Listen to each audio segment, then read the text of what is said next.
Hoje chegamos a um capítulo que confronta três áreas muito sensíveis da vida: casamento, criança e riqueza.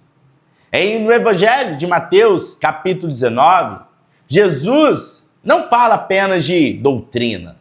Ele mexe com estruturas. Ele toca naquilo que sustenta nossa identidade, nossos relacionamentos e nossa segurança.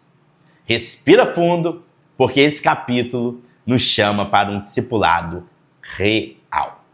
O primeiro ponto é casamento e divórcio. Mateus 19, 1 ao 12, os fariseus chegam com uma pergunta armadilha para ele. É lícito ao homem repudiar sua mulher por qualquer motivo? Eles não estavam interessados na santidade do casamento. Eles queriam testar Jesus. E o que Jesus faz? Ele volta para um princípio. Não tendes lido que o Criador, desde o princípio, os fez homem e mulher? Ele cita Gênesis. Ele fundamenta o casamento na criação. Casamento não é construção cultural, é instituição divina. Os dois se tornam uma só carne. Isso é aliança. Isso é união profunda. Isso é compromisso diante de Deus. João Calvino afirma que o casamento é uma aliança santa estabelecida pelo próprio Deus e não pode ser tratado como um contrato descartável. Jesus reconhece que Moisés permitiu o divórcio, mas diz claramente: por causa da dureza do vosso coração. Percebe? O problema nunca foi a lei, o problema sempre foi o coração humano. Na teologia reformada, isso ecoa a realidade da depravação.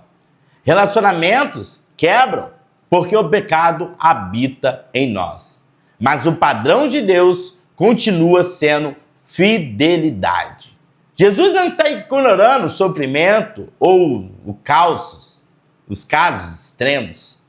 Ele está reafirmando que o casamento foi criado para refletir algo maior. Martinho Lutero dizia que o casamento é uma escola de santificação. Não é apenas espaço de felicidade, é o espaço de transformação. O segundo ponto, nesse capítulo, é Jesus e as crianças. Mateus 19, capítulo 13, do verso 13 ao 15, as crianças são levadas até Jesus e os discípulos tentam impedir. Talvez pensassem que crianças não eram importantes, mas Jesus responde: deixa vir a mim os pequeninos. Aqui vemos algo profundo. No mundo antigo, crianças não tinham status social, mas no reino elas têm lugar. Isso revela o coração grandioso e gracioso de Cristo. Charles Spurgeon dizia que o convite de Cristo às crianças é prova de que graça não depende de mérito humano. A teologia reformada sempre enfatizou que a salvação não é baseada em desempenho, é graça soberana. As crianças representam dependência. Elas não apresentam currículo, elas vêm, então Jesus as recebe. Isso nos lembra que entrar no reino é vir de mãos vazias. Isso é o reino de Deus. O terceiro ponto, Jesus vai falar a respeito do jovem rico. Mateus 19, do 16 ao 30. O texto ele vai mudar de tom.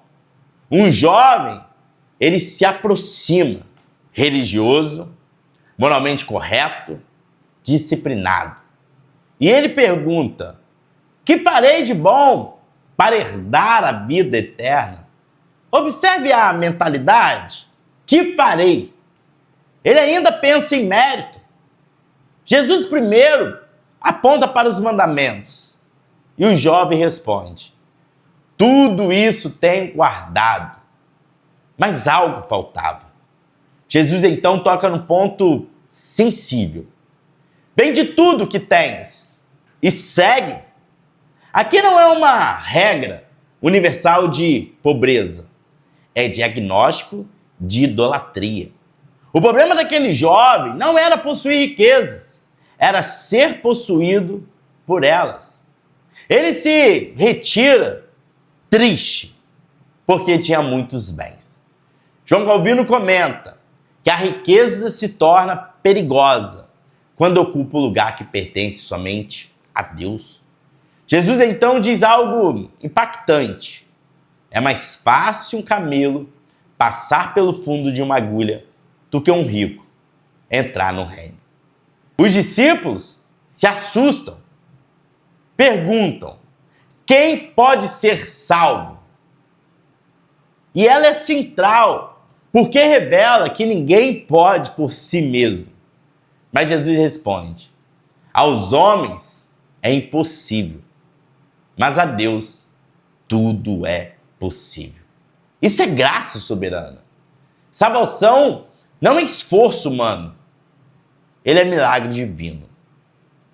R.C. Sproul dizia que o novo nascimento não é uma melhora moral, é intervenção sobrenatural. Sem regeneração, ninguém entra no reino. Pedro, então, ele pergunta: e nós, que deixamos tudo? E Jesus, então, promete uma recompensa. Mas termina dizendo: muitos primeiros serão últimos, e últimos serão primeiros. No reino, lógica humana, ela é invertida. E aqui há uma conexão teológica nesse capítulo. Mateus 19 nos ensina 3 grandes verdades reformadas. Primeiro, Deus estabelece o padrão do casamento, não cultura, não opinião. Segundo, a entrada no reino é pela graça e não por mérito. Terceiro, o maior obstáculo à salvação é o coração humano apegado a seus próprios ídolos. Esse capítulo, ele confronta segurança emocional, segurança financeira e segurança religiosa. Ele nos aponta para uma única segurança real, que é Cristo. É o único, a nossa única, fiel segurança e real. Jesus Cristo. Uma pergunta sincera para nós hoje é: seu casamento, ele reflete aliança ou conveniência? Segundo, você se aproxima de Deus com humildade de criança ou com um currículo religioso? Terceiro, existe algo que, se Jesus pedisse hoje, você teria dificuldade de entregar? Mateus 19 nos mostra que seguir a Cristo exige rejeição. Mas também revela que aquilo que entregamos nunca se compara ao que recebemos. Porque no fim das contas, a maior riqueza não é o que temos, é a que pertencemos. E quem pertence a Cristo tem tudo. Gostaria de encerrar mostrando que no próximo capítulo nós veremos Jesus contar uma parábola que desmonta qualquer noção de mérito humano. A parábola dos trabalhadores da vinha. Prepare-se, porque o reino não funciona por comparação, funciona por graça. Nos vemos em Mateus capítulo 20. E se você está com a gente até aqui, escreva aí Jornada 66. Que Deus abençoe.